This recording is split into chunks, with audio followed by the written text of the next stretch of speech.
Graças, paz, irmãos, mais uma vez, né? Vamos dar lugar à palavra de Deus.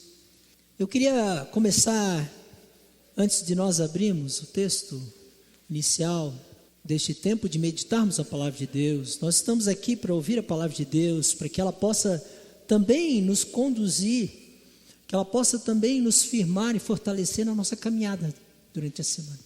A palavra de Deus, ela está aqui para isso. E nós precisamos dar lugar à voz de Deus na nossa vida. Que o Espírito Santo do Senhor, em nome de Jesus, possa iluminar o seu entendimento e o meu, e possa nos levar a viver na dimensão de todo o propósito de Deus. Amém? E eu quero afirmar, não só porque a letra deste cântico que eu escolhi afirma, mas porque a palavra de Deus também diz isso. Que Deus quer levar-nos para uma nova condição. Amém? Você crê nisso? Em Cristo Jesus, eu falei há 2 domingos atrás aqui que nós fomos criados para boas obras em Cristo, que nós fomos criados para viver algo novo em Cristo, que Cristo nos traz para o seu reino. O Pai, na verdade, nos põe no seu reino por meio de Cristo. O apóstolo Paulo fala isso em Colossenses 1,13.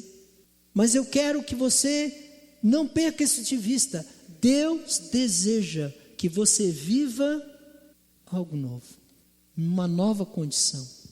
Gostaria de lembrar a vocês um pouco do que aconteceu com o povo de Israel. O povo de Israel, ele ficou por um longo tempo, foram algumas gerações, preso no Egito, vivendo debaixo do jugo do povo egípcio, do governo egípcio, vivendo na escravidão. Israel simboliza, na verdade, ele prefigura ou figura a condição humana.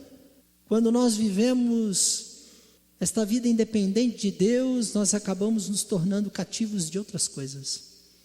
Mas o povo de Israel, Deus os chama para fora do Egito, para fora dessa condição de escravidão, e faz promessas a este povo, e os conduz através de um deserto por 40 anos na direção de uma terra, de uma promessa. Isso também prefigura, apontava para aquilo que Deus ia fazer por meio de Cristo, porque tudo que acontece no Velho Testamento com Israel é sombra do que Deus faz hoje, sombra do que Deus faria e está fazendo hoje com você e comigo, com a sua igreja. Israel atravessou 40 anos pelo deserto, situação onde ele viu a glória de Deus, e eles chegaram na terra, e Deus lhes deu a terra da promessa. O que eu quero dizer com isso, queridos? Que Deus tirou Israel de uma condição terrível e os trouxe para um lugar novo, espaçoso. Mas isso não quer dizer que Israel não teve que enfrentar inimigos, que Israel não ganhou tudo de mão beijada, no sentido de que Israel precisou realmente viver com Deus as conquistas necessárias naquela nova terra. Eu tenho falado aqui ao longo de diversas exposições sobre uma vida vitoriosa. Deus nos chama para viver vitória. Deus não chamou você em Cristo para viver na derrota. Assim como Ele fez com Israel, Ele faz conosco. Queridos, nós estamos vendo os primeiros sinais de um grande reavivamento mundial. O cenário está se preparando. Assim como as coisas estão difíceis e se apertando, Deus também está preparando, sim, um tempo de grande colheita e de grande derramar dele sobre a igreja. Mas nós precisamos entender este movimento de Deus. Sabe, queridos, eu trabalhei um bom tempo no Cerrado Mineiro, Minas Gerais.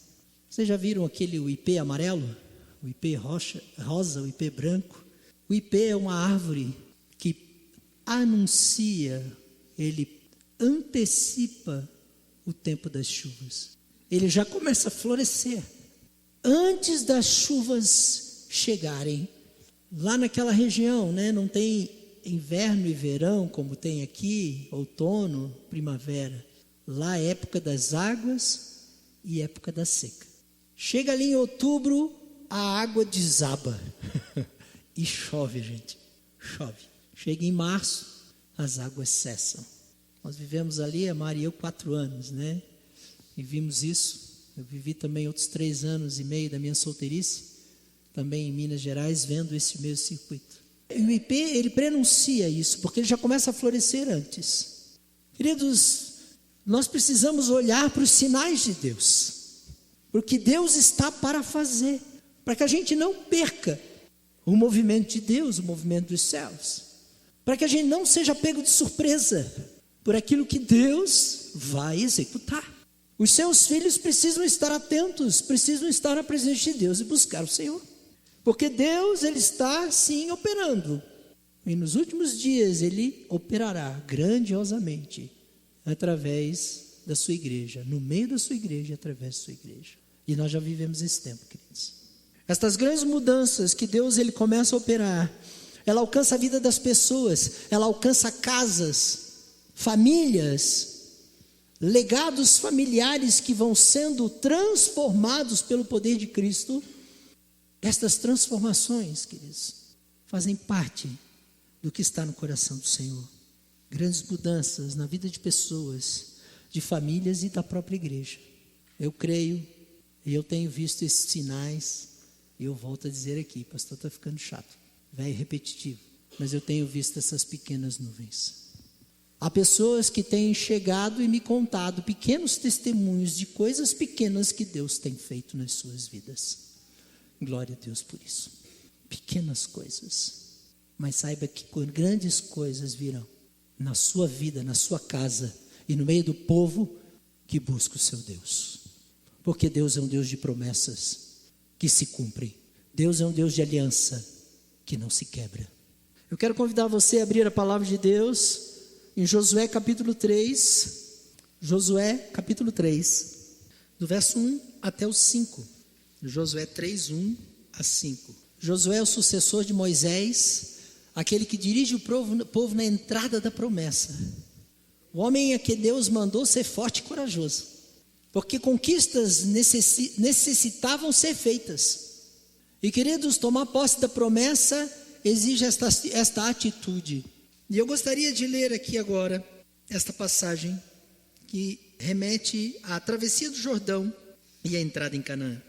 Levantou-se, pois, Josué de madrugada, e tendo ele todos os filhos de Israel partido de Sitim, vieram até o Jordão e pousaram ali, antes que passassem.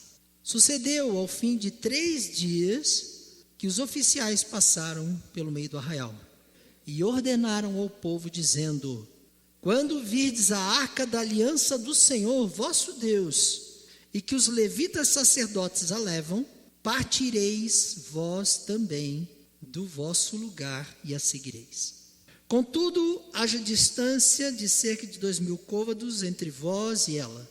Não vos chegueis a ela, para que conheçais o caminho pelo qual haveis de ir, visto que por tal caminho nunca passastes.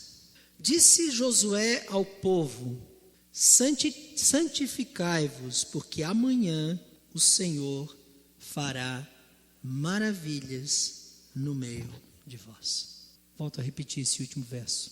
A ordem do líder Josué ao povo é: santificai-vos, porque amanhã o Senhor fará maravilhas no meio de vós.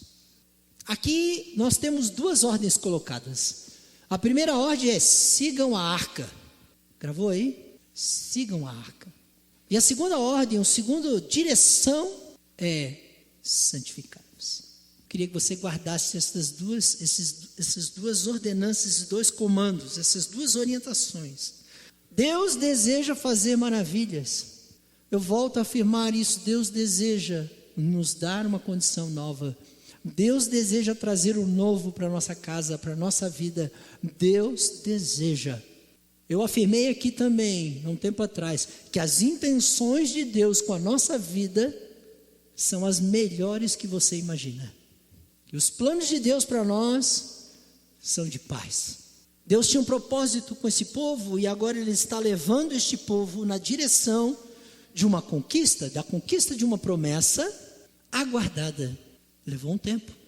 Deus tem feito promessas, queridos, à sua igreja. todas as promessas de Deus, a palavra de Deus diz que para todas elas Deus tem um sim. Você conhece as promessas de Deus? Se não conhece, está precisando ler a Bíblia. As promessas de Deus são fantásticas. O homem que vive por elas, na esperança delas, é o homem que caminha junto do Senhor. Deus é este Deus, queridos, que faz maravilhas. Mas nós precisamos entender aqui também que é necessário estas duas atitudes aqui que eu destaquei. Siga a arca, santifique-se. O que significava, o que simbolizava para o povo de Israel seguir a arca? A arca representava a presença de Deus, as suas promessas também, as suas ordenanças. Ali estava a vara de Arão que floresceu, ali estava, a tábua das leis ali dentro da arca. Ali a arca era o centro, do culto e representava a presença de Deus no meio do povo. Tanto que quando a arca foi roubada pelos filisteus, Elias disse: Icabod, a glória de Deus se foi. Na verdade, isso era simbólico, queridos, porque a glória de Deus hoje, ela está no nosso meio e na nossa vida por meio da presença do Espírito Santo. Mas nós precisamos entender que as conquistas que Deus tem para nós dependem de seguirmos a direção do Espírito, a direção de Deus, a palavra de Deus. Depende de seguirmos a arca, porque Deus nos quer levar a algo novo, a um espaço novo, a uma condição nova, a conquistas novas, a restauração da nossa casa, a restauração seja na área que for na sua vida, saúde, finanças, relacionamentos. Meu Deus, queridos, é um Deus de maravilhas. O seu é? É mesmo? Então creia que Deus quer trazer você para algo novo. Mas a nossa atitude precisa ser revista, queridos. Na direção da conquista, nós precisamos aprender a dar lugar à palavra de Deus na nossa vida, a ouvir Deus. Muitas vezes nós fazemos escolhas, muitas vezes nós tomamos decisão e não consultamos o Senhor. Muitas vezes nós queremos a promessa, queremos a mudança, mas esquecemos do que Deus está nos pedindo ou dizendo, ou orientando. O segundo comando que nós temos nesse texto aqui é: santificai-vos. Se preparem para a chuva que vem, se preparem para o que Deus vai fazer. Como? Santificando-se. Aqui nós temos uma equação, uma parte onde Deus diz: eu vou fazer maravilhas, mas a outra parte da equação é nossa. Deus diz: santificai-vos. Santificar, queridos, tem a ver com tirar o pecado das nossas vidas, não brincar com o pecado. Santificar-se tem a ver com dar ouvidos a Deus, dar a Ele a primazia, temer a Deus. A palavra de Deus diz que o temor do Senhor é o princípio de toda sabedoria. E temor ao Senhor não é medo de Deus, porque no amor não existe medo, a palavra de Deus diz, e as crianças cantaram aqui na frente. Deus não está querendo nos pôr medo, queridos, mas nós precisamos honrar o nosso Deus e entender a importância da voz dele na nossa vida. Deus, queridos, ele interage conosco. Ele quer operar em nós e através de nós, seus filhos, a sua igreja. E Ele nos tem dado essa direção. Arrependimento, queridos, transformação, justiça, são coisas que nós precisamos buscar na nossa vida, diante do Senhor. Isso é santificar-se, querido. Não deixar se contaminar pelas coisas deste mundo, pelos deuses deste mundo. E muitas vezes os deuses deste mundo vão ocupando o lugar de Deus no nosso coração. E eu estou falando aqui deuses como o dinheiro, a avareza, o amor ao dinheiro, o sucesso, o poder, tantas coisas que nós vamos nos envolvendo e elas vão tirando a gente daquilo que Jesus disse: buscar em primeiro lugar o seu reino e a sua justiça. E tudo isso que é necessidade nossa, Deus vai dar um jeito de acrescentar. E às vezes nós, na sociedade moderna, perdemos isso de vista. Nós precisamos, queridos, resgatar isso. Santificar-se é sair desse corre louco e começar a entender que Deus nos tem chamado para coisas maiores. E Deus, ele opera, queridos, colocando tudo. E eu quero dizer que Deus não é um Deus de meias coisas. Deus não é um Deus que faz as coisas pela metade. Talvez você seja. Tem gente que assim começa e não termina o serviço. Deus não começa a ser visto para não terminar. Deus põe tudo em perfeita ordem quando Ele começa a operar na nossa vida. Quando nós olhamos para Jesus, aquele que é o mesmo ontem e hoje, nós vamos vendo Jesus trazendo a manifestação do reino de Deus na vida de muitas pessoas e colocando a vida de pessoas em ordem.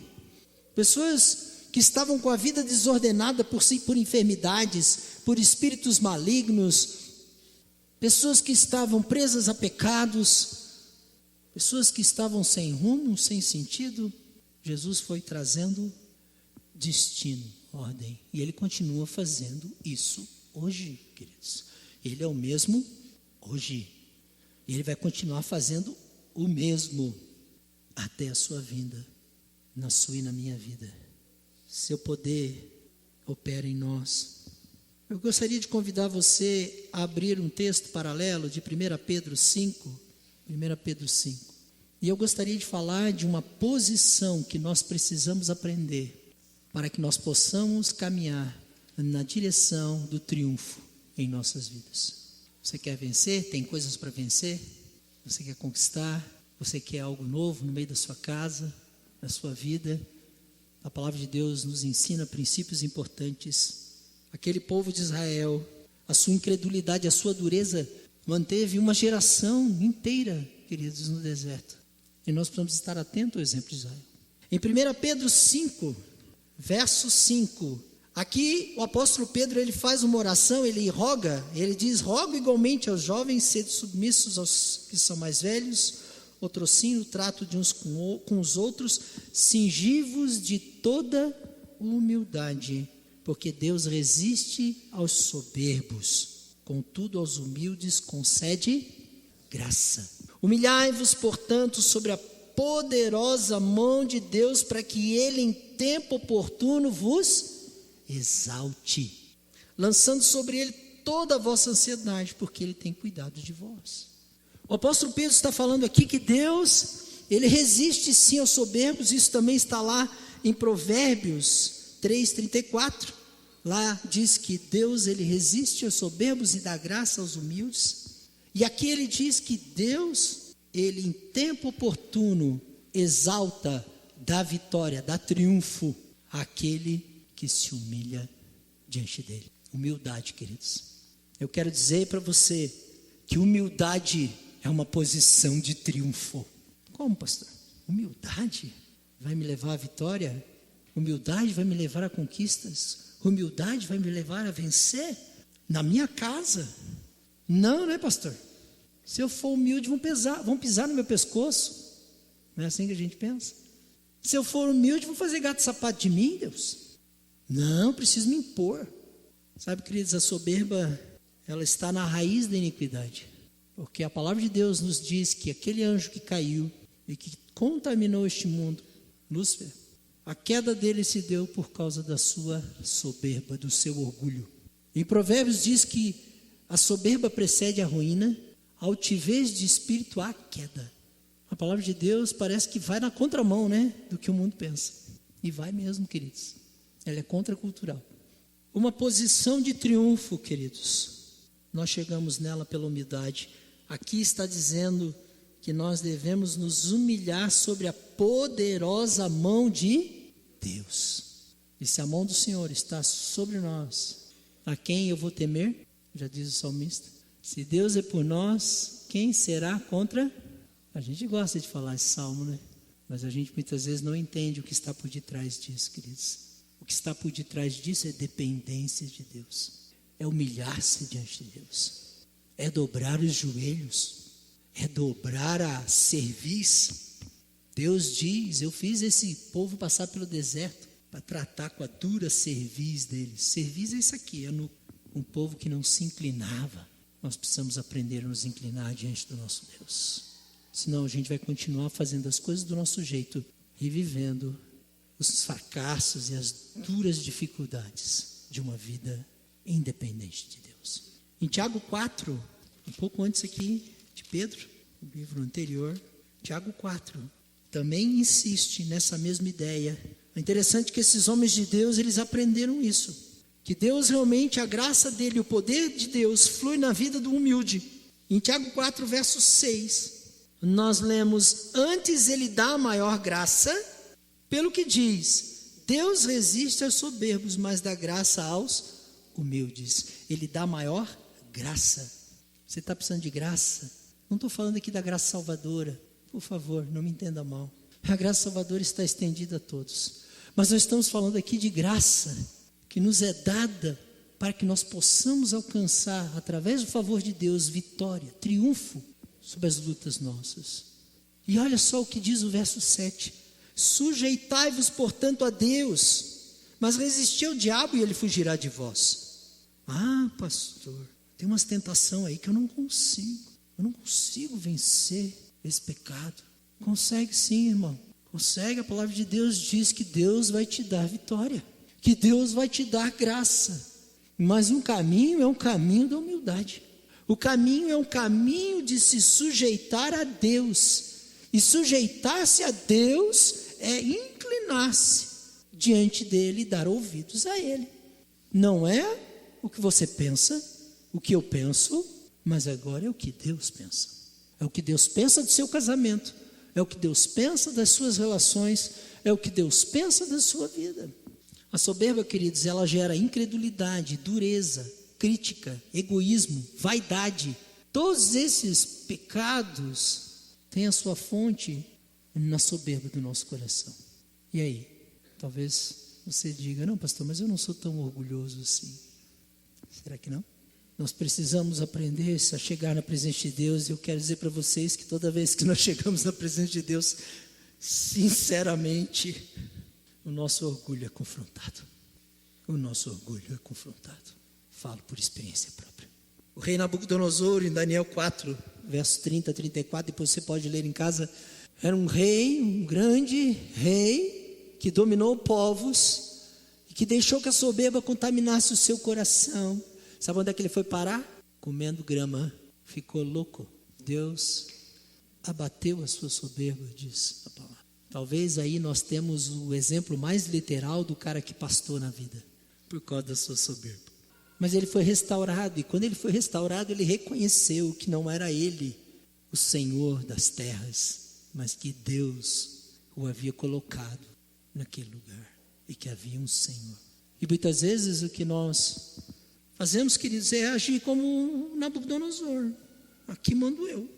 Quando nós olhamos para Jesus, e a palavra de Deus diz que nós precisamos olhar para Jesus, ele é exemplo de humildade. Filipenses 2, de 5 a 9, diz que nós devemos ter o mesmo sentimento que houve também em Cristo Jesus, que assumiu a nossa forma e identidade humana, que não tornou por usurpação o fato de ser Deus, antes a si mesmo se humilhou, assumindo a forma de servo, e Deus o exaltou sobre maneira.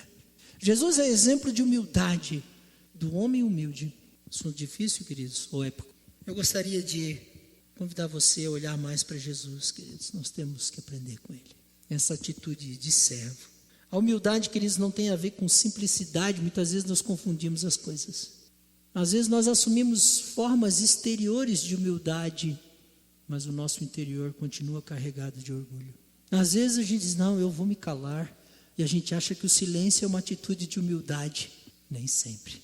Muitas vezes é uma atitude de orgulho. Muitas vezes eu digo: eu não quero cargos, e por detrás disso às vezes está o nosso orgulho, porque na verdade nós não queremos servir, porque não é fácil, né, assumir responsabilidade, se servir. Tem um preço, eu tenho que morrer para mim mesmo. E quando nós vamos olhando, né, muitas vezes nós temos uma série de mecanismos de defesa, do tipo: eu não vou me expor, eu vou primeiro arrumar a minha vida para depois chegar diante de Deus. Já ouvi esse tipo de frase, né? Queridos, essa raiz precisa ser tratada, e ela só é tratada na presença de Deus.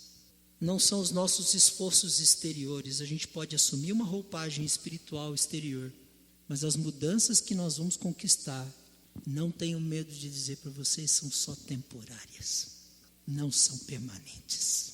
Mudanças permanentes são conquistadas na presença de Deus, sujeitando-se a Ele, na humildade diante de Deus. Quando o nosso eu realmente é confrontado, quebrado, E nós provamos graça e recebemos graça sobre graça e poder de Deus para viver o novo, a nova condição, para vivermos em vitória, seja o que for que nos estiver prendendo. Humildade, queridos, traz triunfo. Aquele que se humilha será pelo Senhor exaltado ao tempo dele. Isso se aplica, queridos, de uma forma muito prática, né? Porque muitas vezes o nosso orgulho nos impede de realmente ir lá e pedir perdão. E muitas vezes o nosso orgulho impede-nos até de perdoar. E muitas vezes o nosso orgulho nos impede de nos perdoarmos. Eu conversava com uma pessoa que me falava, né, de erros que ela cometeu. Eu dizia, você já pediu perdão ao Senhor? Ela disse, peço todo dia. Eu disse para ela, então você não entendeu. Porque se você errou, peça uma vez. Se você voltar a errar, peça novamente.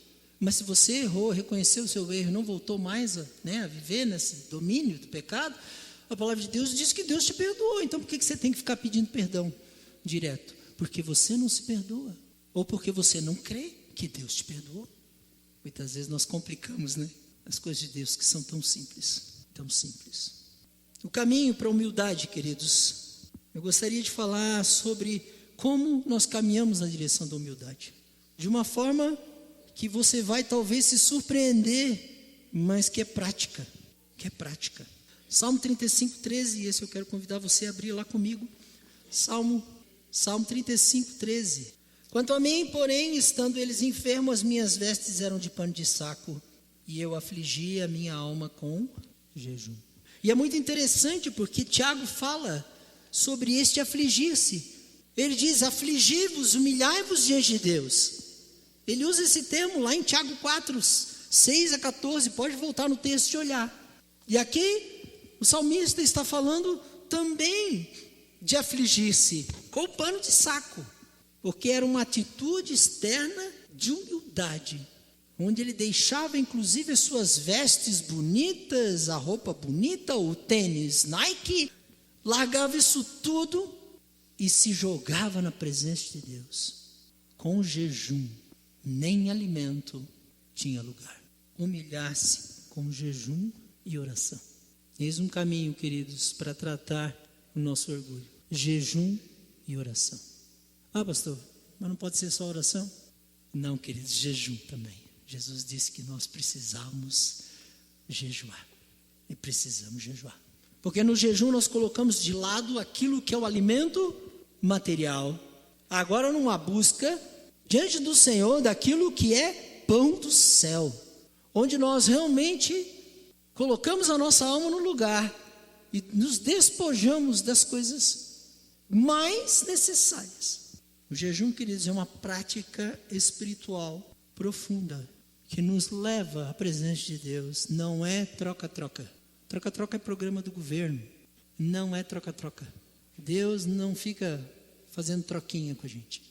Mas aquele que se humilha diante do Senhor, que aflige a sua alma, que coloca-se na presença do Senhor, com jejum e oração, provará a vitória sobre hábitos terríveis.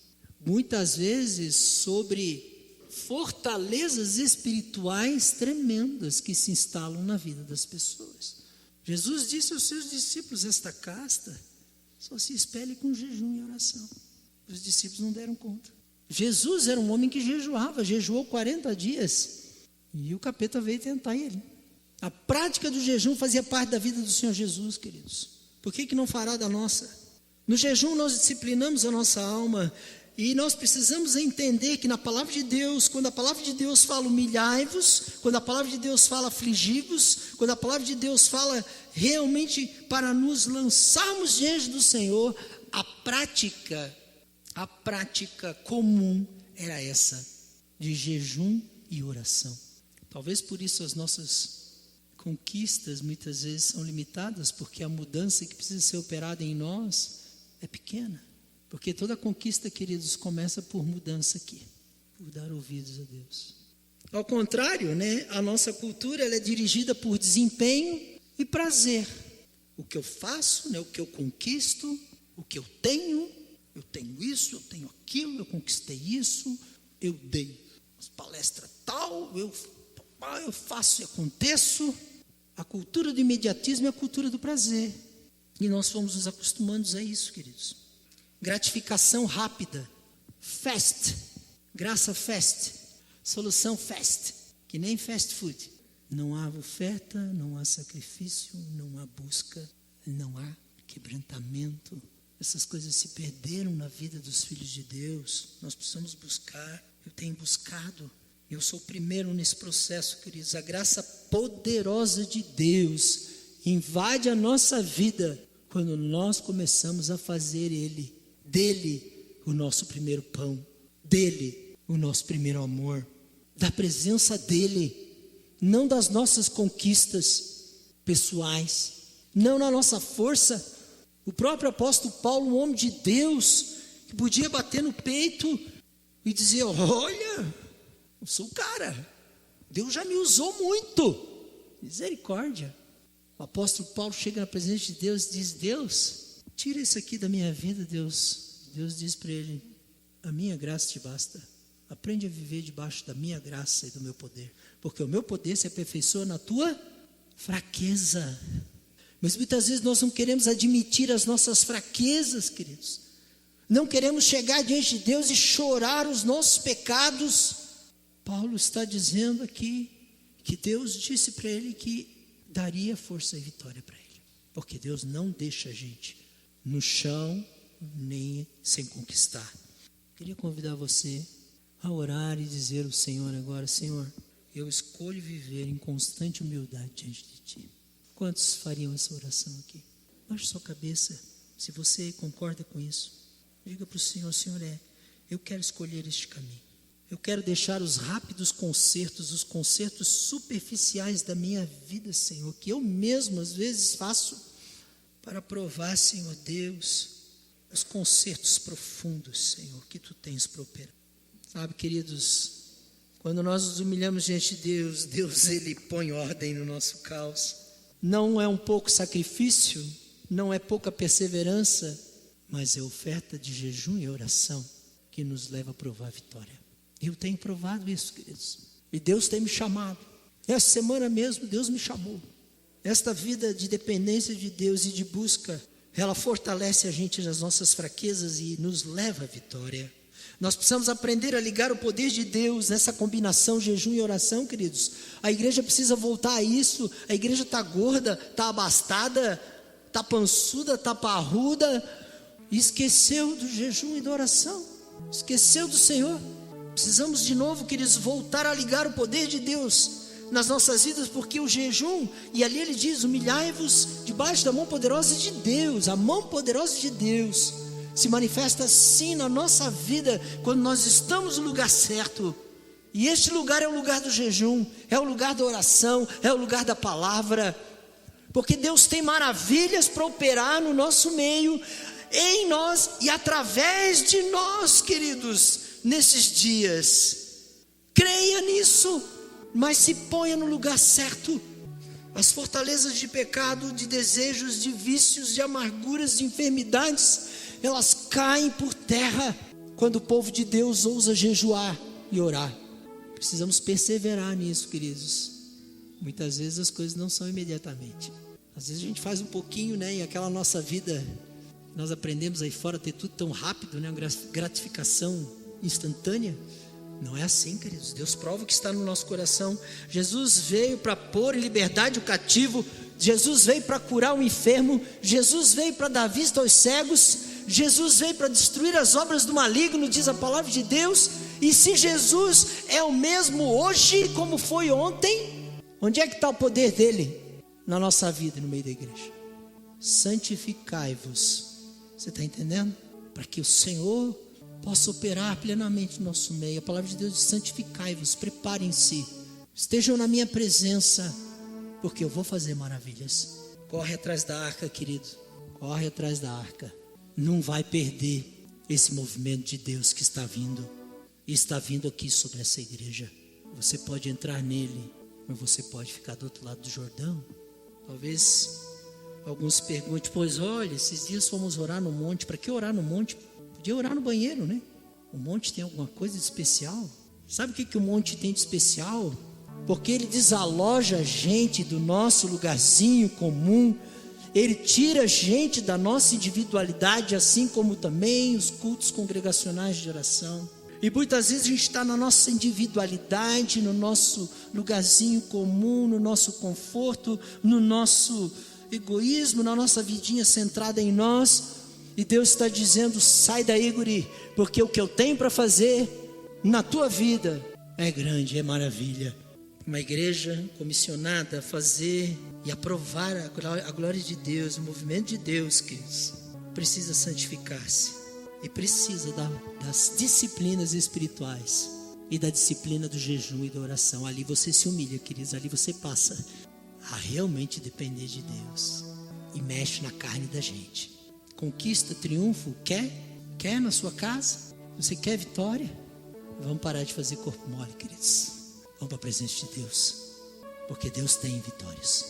Deus quer triunfo por meio do seu povo. Mas nós precisamos entender o nosso lugar e o lugar da vitória. E o lugar da vitória é ali, se humilhando na presença de Deus. Se você puder ficar de pé, se não puder, não tem problema. Eu quero orar com você para nós encerrarmos este culto. O culto não terminou ainda, queridos. Eu gostaria que você reagisse diante do Senhor nesta palavra. Eu não sei o que está prendendo a sua vida. Talvez você esteja lutando contra a enfermidade. Talvez você esteja lutando sozinho. E esqueceu de que tem uma igreja, que tem uma família que Deus deu para estar do seu lado. Talvez você se sinta só. Talvez você tenha hábitos, vícios, pecados de estimação, lutas, dificuldades de vencer. Deus quer trazer vitória. Talvez seja ordem na sua casa, ordem no seu trabalho, ordem na sua cabeça que está meio fora. A minha um tempo andou, eu andei precisando de ordem. E muitas vezes a gente começa a sair de ordem aqui, ó. Não tem lugar melhor, queridos, do que a presença de Deus. Essa semana eu fiz 2 jejuns. O primeiro jejum foi uma luta. E foi humilhação na presença do meu Deus. Mas o segundo jejum, eu provei algo do Senhor que fazia tempo que não. Um fluir e um movimento diferente de Deus na minha vida. Creia, seja ousado. Se você tem dificuldades, nós vamos cantar agora. Se você acha que precisa chegar aqui ao altar, nós vamos orar com você. Se você acha que não precisa chegar ao altar, se você não quer uma oração pastoral de alguém, da equipe aqui, de ministração, talvez há uma área da sua vida que você precisa de ajuda em oração, venha para cá. Às vezes casais, às vezes filhos, às vezes pais, venha para o altar. Mas se você ainda assim não tem coragem ou não se sente à vontade para isso, aí mesmo onde você está, estenda as mãos diante do Senhor, incline o seu coração para Ele e diga: Senhor, eu me humilho diante de Ti. Senhor, eis aqui a minha vida, eis aqui as minhas fraquezas, eis aqui as minhas dores, eis aqui a minha soberba. Ore ao Senhor.